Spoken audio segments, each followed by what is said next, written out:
Сайн байцгаана уу? Та бүхэнд энэ өдрийн мэндийг хүргэе. Өнөөдөр давхар доторын гэрээний хэрэглээ төлөөний газрын тайлагнал болон татврын хууль тогтоомжид анхаарах асуудал сэдвээр мэдээлэл өгөхөөр бэлтгэсэн байна. За, гол агуулгын хувьд бол давхар доторын гэрээ гэж юу вэ? Гэрээний хэрэглээ ерөнхий ойлголтын талаар болон давхар доторын гэрээний хэрэгжилтийг хангах, бууруулсан хувиар албан татвар ногдуулах, дээдээ 01, 02 маягт болон оршин суугч татвар төлөгчийн гэрчлэгээ авах хүсэлт буюу дээдээ 03 маягтын талаар байгаа. Мөн оршин суугч бус этгээдийг тодорхойлох, мөн төлөөний газрыг тодорхойлох гэсэн үндсэн дөрвөн агуулгын хүрээнд мэдээлэл өгнө. За, давхар татврын гэрээ маань Монгол Улсын засгийн газраас орлого ба хөрөнгийн татварыг давхардуулан ногдуулахгүй байх, татвар төлөхөөс зайлсхийх явдлаас урьдчилан сэргийлэх улс орнуудын засгийн газар хоорондын хилэлцээр буюу давхар татврын гэрээ байгаа бидний сайн мэдхээр энэхүү гэрээ маань олон улсын татврын давхардлыг арилгах, татвараас зайлсхийх болон зогтох явдлыг гаргуулахгүй байх, мөн хилцэн тохирогч улсуудын татвар ногдуулах эрхийг хуваарлах, ялгуурлан гадуурхахгүй байх гэсэн дөрвөн үндсэн зорилгыг агуулж байна. За, одоогоор Монгол улс 26 улстай давхар доторын гэрээ байгуулан хүчин төгөлдөр хэрэгжиж байгаа. Энэхүү гэрээний хэрэгжилтийг татврын алба хэрэгжилтийг ханган ажилладаг байна. За, гэрээний маань үндсэн заалтуудыг бүлэглээд үзэх юм бол 1-2 дугаар зүйл нь хамрах хүрээг тодорхойлдог. 3-5 дугаар зүйлд тодорхойлолтууд байдаг. Нэр томьёоны гих зэрэг тодорхойлолтууд байна. 6-аас 21 дугаар зүйлд орлогод татвар ногдуулах, хуваарлах зарчмуудыг тодорхойлж өгсөн бол 22 дугаар зүйлд хөрөнгөнд татвар ногдуулах, хуваарлах зарчим. 24-өөс 30 дугаар зүйлд тусгай заалтууд. Энэ бидний мэдхээр харилцан тохирох журам, мөн харилцан мэдээлэл солилцох зэрэг заалтууд энд багтдаг байгаа.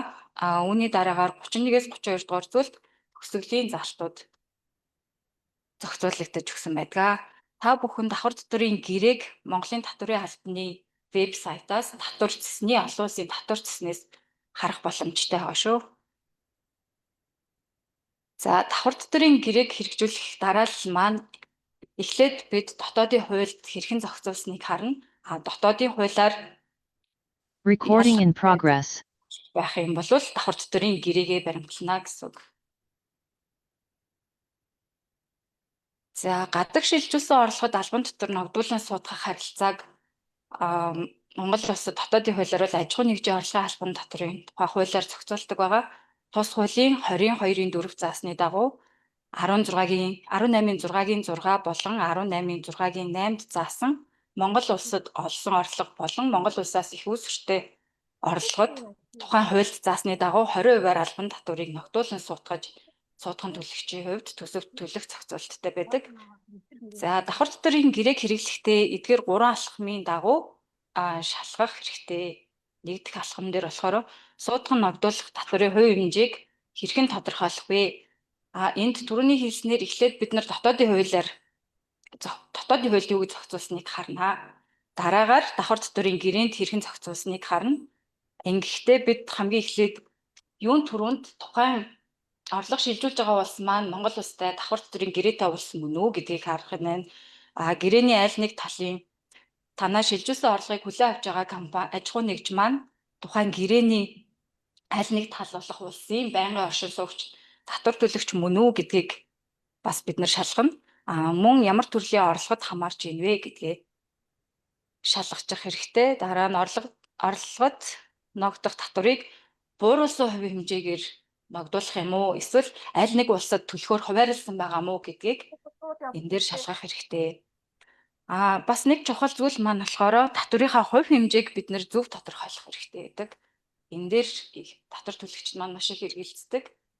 Тэгэхээр давхар доторын гэрээг бид маш сайн харах хэрэгтэй байна. За, мөн бууруулсан хувиар хэрхэн албан татвар ногдуулах вэ гэдэг зохицуултыг маш сайн харахтай. Хэрэгтэй бууруулсан хувиар албан татвар ногдуулахдаа бид хэрвээ аж ахуй нэгжид хуулийн этгээдэд орлого шилжүүлж байгаа бол ТТ 13 тайлан буюу суудган төлөгчийн хуулийн этгээдэд олгосон албан татврын орлогоос суудгасан албан татврын тайлан маягтдаа бид нар хавсаргаад өгдөг байгаа DT01 маягтыг. Хэрвээ суудгын төлөгчөөс Монгол улсад байрлагдаггүй этгээдэд орлого олгохдоо Монгол улстай давхар дотрын гэрээ байгуулсан улсын этгээдэд олгож байгаа бол уг харилцааг бид нар давхар дотрын гэрээ зохицуулнаа. Хэрвээ тухайн орлогыг хүлээж авч байгаа аж ахуйн нэгжийн маань төлөөний газар нь Монгол улсад байрлаж байгаа бол төлөөний газар нь болохоор Монгол улсад хуулийн дагуу байгуулагдсан хуулийн этгээдтэй адилхан төлж тайлагнах зарчмаар тайлагнаад явдаг байгаа. Энэхүү зохицуулалт маань аж ахуйн нэгжийн орлогын албан татврын тухай хуулийн 6 дугаар зүйл дээр илүү наривчлан заасан байгаа энэ талаар.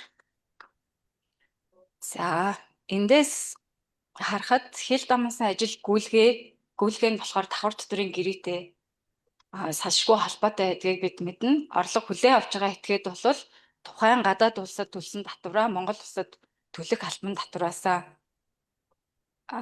хасуулан тооцоолох боломжтой байдаг бол гадагшаа шилжүүлж байгаа орлого дээр бид нар суудгын төлөгч этгээд маань Монгол улсад байрлагдаггүй албан татвар төлөгчид орлогыг шилжүүлэхдээ аж ахуйн нэгжийн орлогын албан татврын тухай хуулиар 20%-ийг ногдуулан суудгын төлдөг. Мөн энэ дээр нөөтөөс чөлөөлөгдөх үйл ажиллагаа биш бол нөөтийн тухай хуулийн дагуу 10%-аар нөөтийн татварыг суудган авч төлдөг байгаа. За, дараагийн хэсэг маань давхар дотрын гэрээний хэрэгжилтийг хангах DT010203 маягтын талаар байна. Энэхүү маягт маань Татварын Ерөнхий газрын даргын 2025 оны 12 сарын 18-ны өдрийн А182 дугаар тушаалаар шинжлэгдэн батлагдсан байгаа. Энэ дээр бага зэргийн өөрчлөлт орсон нь болохоор DT01 маягт болохоор хуулийн этгээдэд олгож байгаа орлогод тусгаалмөглөгдөж байгаа бол DT02 маягт маань иргэнд энэ дээр адилхан хуулийн этгээд гэж бичсэн байна. DT02 бол иргэнд олгож байгаа орлого дээр бүглэгдэж байгаа. DT03 маягт маань Монгол улсад байнга оршин суугч татвар төлөгч гэдгийг нотлох маягт гэрчлэгийг авах хүсэлт байгаа шүү. За, энэ дээр шинжилэн батлагдсан маягтууд маань харагдчихээн. Эхлээд DT01 маягт, дараа нь DT02 маягт байгаа. Энэхүү шинжилэгдсэн маягтыг бас Татварын албаны веб хуудсан дээр байршуулсан байгаа. За, энэхүү маягтаа бүглэхэд бас биднэрт хэдэн анхаарах зүйл байгаа. Энэ нь болохоор гадаад улсын татвар төлөгч гадаад улсын хуулийн этгээдэд шилжүүлсэн орлогод бууруулсан хувь хэмжээгээр албан татвар ногдуулах хүсэлтийг DT12, DT13 тайланд хавсарга эрүүлэхдээ DT маягтыг үнэн зөв бөглөж хавсралтаар эрүүлсэн гадаад улсын оршин суугч татвар төлөгчийн гэрчлэгээний хугацааг анхаарах хэрэгтэй. Тухайн гэрчлэгээ маань тухайн тайлан донд хамаарах гэрчлэгээ байх ёстой.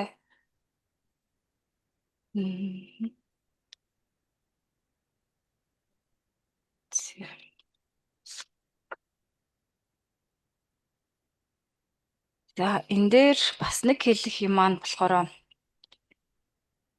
бид нар гадаад улс руу орлого шилжүүлэхдээ бас татвар төлөгчдийн их алддаг зүйл нь гэхээр давхар татврын гэрээгүй улсын татвар төлөгчид орлого олгоод тэрийгэ гэрээний дагуу хөнгөлчихсөн байдаг. Тийм болохоор энэ нь дараа нь бид нар хяналт шалгалтаар ороод танаа байгууллага дээр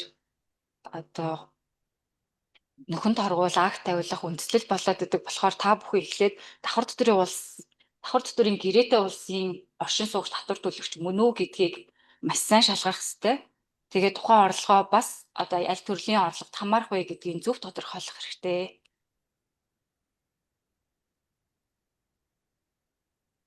За, энд бол DT03 маягт харагдаж байна.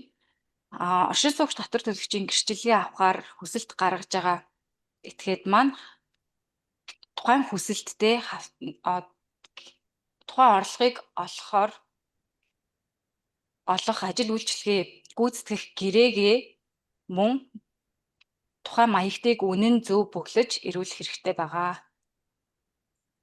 Энэ дээр та бүхэн гэрээг хавсрахдаа DT12-13 тайлан дээр маягт хавсрахдаа ч гэсэн бас нэг анхаарах зүйл маань болохоор ажил гүйцэтгэх гэрээг одоо гадаад хэл дээр байгуулсан бол заавал баталгаад орчуулсан байх хэрэгтэй гэдгийг анхаараарай. За дараагийн сэдв маань хэсэг маань болохоор албан дотор төлөгчийг тодорхойлох алхам байгаа. За аж ахуйн нэгжийн орлогын албан доторын тухай хуулиар бол татвар төлөгчийг Монгол улсад байрладаг болон байрладаггүй татвар төлөгч гэж хоёр ангилдаг бол хувийн орлогын албан доторын тухай хууль дээр байнга оршин суугч татвар төлөгч, оршин суугч бус татвар төлөгч гэж хоёр ангилдаг байна. За аж ахуйн нэгжийн орлогын албан татварт заасан байрладаг татвар төлөгчид Монгол улсын хуулийн дагуу үүсгэн байгуулагдсан аж ахуйн нэгж удирдах байгууллага нь Монгол улсад байрладаг гадаадын аж ахуйн нэгж мөн хуулийн 5.3.2-т заасан удирдах байгууллага нь Монгол улсад байрладаг гадаадын аж ахуйн нэгжид дор дурдсан 3 шалгуураас шалгууруудаас 3 ба түүнээс дээш нөхцөлийг хангасан гадаадын хуулийн этгээдийг хамааруулдаг байгаа. За харин бол хувийн орлогын албан доторын тухай хуульд заасан Монгол улсад байнга оршин суугч татвар төлөгч гэж үргэлжлсэн 12 сарын хугацаанд нийт 83 ба түүнээс дээш хоног Монгол улсад оршин суусан этгээд мөн албан дотор ногдох орлогын 50 ба түүнээс дээш хувийг Монгол улсад болон Монгол улсаас их үүсвэртэй орлого эзэлж байгаа этгээд мөн 5.3 дахь заалтын дагуу Монгол улсад 183 ба түүнээс дээш хоног ажиллах нь хөдөлмөрийн гэрээ эрх бүхий байгууллагын тодорхойлолтоор нотлогдсон тохиолдолд хүсэлтийн дагуу бүртгүүлсэн татвар төлөгчийг ойлгож болно. За байнга оршин суугчийг бол давхар татварын гэрээний 4-р зүйлээр тодорхойлж өгсөн байдаг. За одоо дараагийн сэдв маань болохоор төлөөний газрын шаардлага хангасан эсхийг тодорхойлох бүртгэх асуудал байгаа. Үүнд давхар татварын гэрээгүй улсын татвар төлөгчийг төлөөний газарт хамруулахад бид аж ахуйн нэгжийн орлогын албан доторын тухай хуулийн 6-р зүйлд заасныг баримталдаг. Давхар татварын гэрээтэй улсын татвар төлөгчийг төлөөний газарт хамруулахад тус улстай байгуулсан давхар татварын гэрээнд өөрөөр заагаагүй бол аж ахуйн нэгжийн орлогын албан доторын 6-р зүйлээ бас баримталнаа. Энэ доор харагдаж байгаа конвенцууд бол төлөөний газрыг бүртгэлээс хасах албан дотор төлөх тайлагнах журмаар зохицуулаагүй харилцаанд тухайн татварын гэрээний холбогдох заалтуудыг хэрхэн заасныг харгалзан эдийн засаг хамтын ажиллагаа хөгжлийн байгууллага болон нэгдсэн үндэсний байгууллагаас гаргадаг орлого ба хөрөнгийн татварыг давхардуулж ногдуулахгүй байх татвар төлөхөөс зайлсхийх явдлаас урьдчилан сэргийлэх тухай конвенцийн тайлбарыг бас хэрэглэж болдог байна. Төлөөний газартай холбоотой хууль тогтоомжийн заалтууд гэхээр татварын ерөнхий хуулиар татвар төлөх эсвэл татвар суутгах үүрэг бүхий этгээд нь татвар төлөгчөөр бүртгүүлнэ гэж заасан байдаг. Аж ахуйн нэгжийн орлогын албан доторын тухай хуульд аж ахуйн нэгж гэдэгт улсын бүртгэл бүртгэгдэж аж ахуйн үйл ажиллагаа эрхэлж байгаа компани, нөхөрлөл, хоршоо, төрийн болон орон нутгийн өмчөд аж ахуйн тооцоотой үйлдвэрийн газар тэдгээртэй адилдах орлогын албан дотор төлөх үүрэг бүхий хуулийн этгээдийн эрхгүй болон үндсэн үйл ажиллагаа нь ашигын бус боловч бараа борлуулах, ажил гүйцэтгэх, үйлчлэгээ үзүүлэх орлого олсон дотоод гадаадын хуулийн этгээдийг гэж заасан байдаг байна. За аж ахуйн нэгжийн орлогын албан доторын тухай хуулийн 6-р зүйлд төлөөний газар гэдгийг наривчлан заасан байдаг. Мөн иргэний хууль, хөрөнгө оруулалтын тухай хууль, компани тухай хууль, олон улсын гэрээ конвенцэд болохоор төлөөний газрыг зохицуулах заалтууд байдаггүй. Энэ дээр төлөөлөгчийн газрыг бүртгэх, тайлагнах бүртгэлийг нь зохицуулсан зохицуултууд байдаг. Энийг төлөөний газар, төлөөлөгчийн газар хоёрын ялгааг нь хүмүүс бас сайн ойлгохгүй улмаас ихэвчлэн төлөөлөгчийн газрыг байгуулад идэг. Төлөөлөгчийн газар гэдэг маань болохоор эрх зүйн үйл ажиллагаа эрхлэх буюу тухайн компанийн өмнөөс гэрээ хэлцээр байгуулах, судалгаа хийх зохицуултаар байгуулагдж байгаа хуулийн этгээдийг хэлдэг болвол төлөөний газар гэдэг маань аж ахуй үйл ажиллагаа явуулах буюу ашигын ашиг олох зорилгоор үйл ажиллагаа явуулж байгаа тухайн компани тухайлсан байршлыг хэлж байгаамаа. За одоо энэ үснэгтээс та бүхэн төлөөний газар, төлөөлөгчийн газар хоёрын хамаарах хуулиудыг наривчлан харах боломжтой байгаа. Төлөөний газар гэдэг маань татврын зорилгоор байгуулагддаг гэдгийг та бүхэн ойлгоорой. Татврын албан дээр бүртгүүлдэг бол төлөөлөгчийн газар маань улсын бүртгэлийн ерөнхий хуулийн дагуу улсын бүртгэлийн байгууллагад бүртгэгддэг байгаа. За одоо энд бол харагдаж байгаа нь аж ахуйн нэгжийн орлогын албан татврын 6 дугаар зүйл буюу төлөөний газар гэдгийг илүү наривчлан заасан заалт байгаа.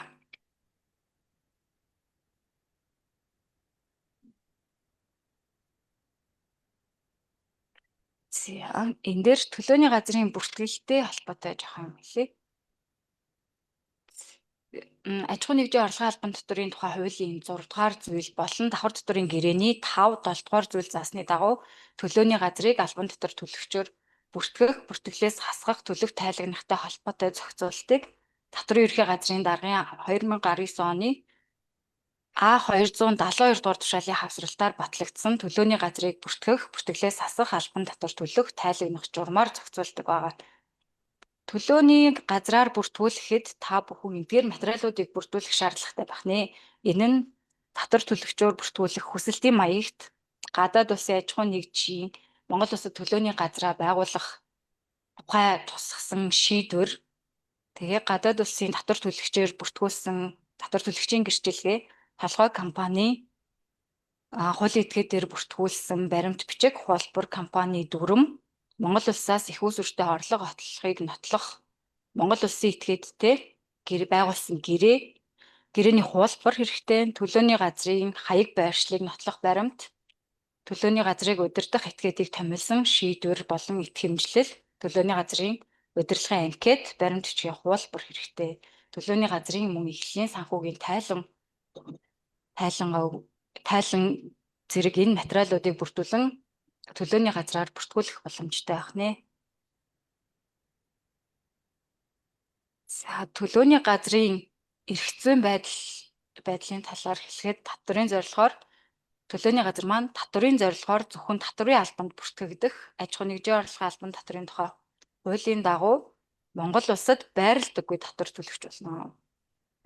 Үндсэн үйл ажиллагаа нь бизнесийн үйл ажиллагаа, ашигын төлөө үйл ажиллагааг эрхэлж болдог төлөөний газар маань. За хууль заасны дагуу Монгол улсад байрладаг албан татвар төлөгчийн өөрийн толгой компанид шилжүүлж байгаа ашигаас аж ахуйн нэгжийн орлогын албан татврын тухай хуулийн дагуу бид 20% албан татварыг суудхан төлөх зохицуулттай байдаг. Аж ахуйн нэгжийн орлогын албан татврын тухай хуулийн 6-гийн 10 заасны дагуу татврын ерхий газрын даргын тушаалаар төлөөний газрын тайлангийн маягт болон бүртгэх, бүртгэлээс хасах, төлөх тайлагнах журмыг нь баталчихсан байгаа. Аж ахуйн нэгжийн орлогын албан татврын тухай хуулийн 6 дугаар зүйл заасныг төлөөний газар гэж үзэх бөгөөд мөн хуулийн 6-гийн 9 дугаар зүйлд Монгол Улсын их хурлаас саяхан баталж хүчин төгөлдөр мөрдөгдөж байгаа давхар татврын гэрээний төлөөлөгчийн газар гэж бичсэн байгааг та бүхэн төлөөний газартай адилтгаж ойлгох хэрэгтэй. Энэ нь болохоор одоо давхар татврын гэрээнүүд олон жилийн өмнө байгуулагдсан хэлэлцээр нь хийгдсэн болохоор орчуулгын нэг жоохон зөрүү үссэн байдгаа. Тэгэхээр давхар татврын гэрээнд дээрх төлөөлөгчийн газар гэж заасныг аж ахуйн нэгжийн орлогын албан татвар дээр төлөөний газар гэж заасантай адилтгаж үзнэ. Энэ харин гэхдээ бусад хуулиуд дээр төлөөлөгчийн газар гэж заасан байгаа компани тухай иргэний хууль гэх мэт тухайн хуулиуд дээр төлөөлөгчийн газар гэсэн залттай олж ойлгож болохгүй гэдгийг энд хэлмээр байна.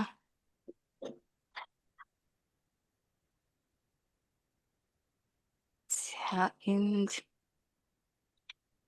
татврын ерхий хуулийн 25 дугаар зүйл болон аж ахуйн нэгжийн орлогын албан татврын тухай хуулийн 4.1-ийг иргэний хуулийн 29-ийн 3, 26-гийн 3, хөрөнгө оруулалтын тухай хуулийн 3.1-ийн 6, хуулийн этгээдийн бүртгэлийн салбар төлөөлөгчийн болон төлөөний газрыг татрын албанд бүртгүүлэх тайлгнах эрхлэх үйл ажиллагааны талаар эрх зүйг эдгээр хуулиудад тодорхой заасан байдаг. За төлөөлөгчийн газар гэдэг дээр энэ дээр жоохон ялгааг нь хэлье. Улсын бүртгэлийн хуулийн этгээдийн газарт бүртгүүлж цаасан цахим гэрчлэгээ авах бөгөөд татрын албанд хуулийн этгээдийн ирэхгүй гадаадын аж ахуйн нэгжийн салбар төлөөлөгчийн газар буюу Монгол улсад байрладаг албан татвар төлөгчөөр бүртгүүлж аж ахуйн болон ашигын үйл ажиллагаа явуулах эрхгүй этгээд байдаг. За өөрөөр хэлбэл төлөөлөгчийн газар нь бие даасан хуулийн этгээдийн ирэхгүй зөвхөн зах зээлийн судалгаа, маркетингийн зорилгоор тухайн улсад тухайн компанийг төлөөлж оршдог, компанийн хууль ёсны ашиг сонирхлыг хамгаалах, компани нэрийн өмнөөс гэрээ хэлэлцээр байгуулах, эрх зүйн төлөөллийн үйл ажиллагаа явуулах нэгж бөгөөд аж ахуйн нэгжийн аж ахуйн үйл ажиллагаа буюу ашигын үйл ажиллагаа явуулах эрхгүй Монгол улсад байрладаг албан татвар төлөгч амьлалд ордог байна. Харин төлөөлөгчийн газарт орлого олгогч этгээд Монгол улсад болон Монгол улсаас их усүртэй орлогод 20% албан татвар ногдуулан суудхан төлөх үүрэгтэй байх бөгөөд оршин суугч татвар төлөгчийн гэрчлэгээ буюу ДТ01 гэрчлэгээ болон ДТ01 маягтыг хавсарган заасны дагуу тухайн тайландаа хавсаргаж одоо бууруулсан хувь хэмжээгээр албан татварыг суудхан төлөх зохицуулттай байна.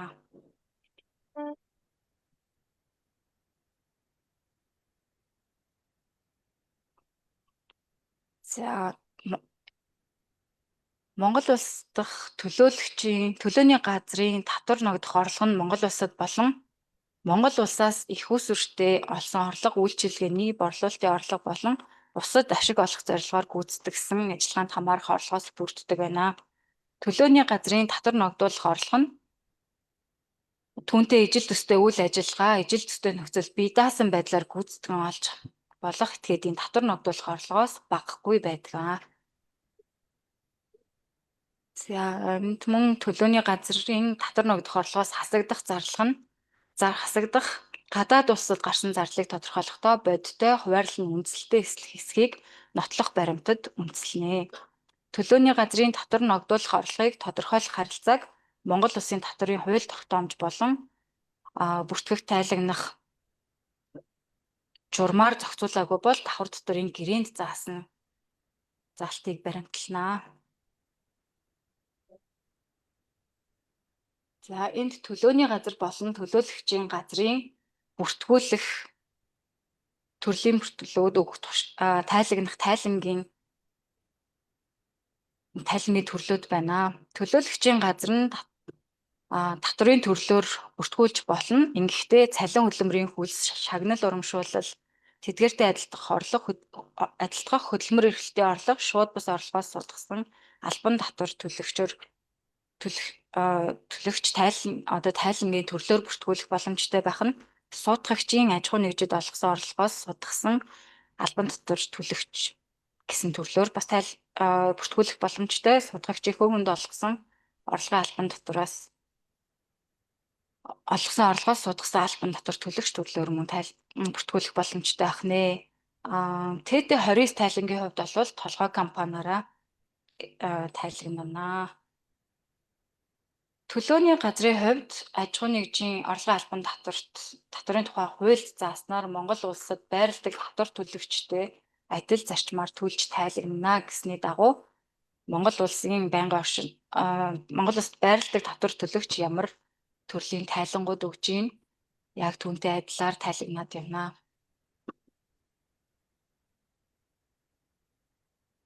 За төлөөний газрын татвар төлөх харилцааг тусгаалan заасан байна. Аж ахуйн нэгжийн орлогын албан татварын тухай хуулийн 18 дугаар зүйлийн 12-т зааснаар төлөөний газрын албан татвар ногдуулах орлогыг тухайн хуульд заасны дагуу Монгол улсад байрладаг албан татвар төлөгчийн албан татвар ногдуулах орлоготой ижил зарчмаар тодорхойлох бөгөөд төлөөний газар байснаар албан татвар ногдуулах орлогыг бууруулан тодорхойлох үндэслэл болохгүй гэж заасан байдаг. Мөн албан татвараа тодорхойлж төсөв төлөх тухай аж ахуйн нэгжийн орлогын албан татврын тухай хуулийн 25 дугаар зүйлийн 25-ийн 1 болон 25-ийн 2 дээр тодорхой зааж өгсөн бол албан татвар ногдуулах хувийн хэмжээ албан татварыг суутган төлөх харилцааг аж ахуйн нэгжийн орлогын албан татврын тухай хуулийн 22-ийн 4 болон 24-ийн 2-т тодорхой зааж өгсөн байна. Мөн төлөөний газар нь Монгол улсад байрлагдаггүй этгээдэд шилжүүлсэн орлогод ногдох албан татварыг ногдуулж суутгах харилцааг тухайн хуулийн 24-ийн 3 дугаар зүйлээр 24-ийн 3 дугаар залтаар зохицуулж өгсөн байдаг байна. За мөн суутган төлөгч нь төлөөний газраар бүртгүүлээгүй этгээдийн орлогод суутган төлөгч нь төлөөний газраар бүртгүүлээгүй байгаа одоо хуулийн этгээдийн орлогод ногдох албан татварыг ногдуулж суутгахдаа аж ахуйн нэгжийн орлогын албан татврын 24-ийн 1 болон 18-ийн 6-гийн 8 бүртгэлийн журмын 3-ын 7-оор тусгайлан зохицуулж өгсөн байдаг.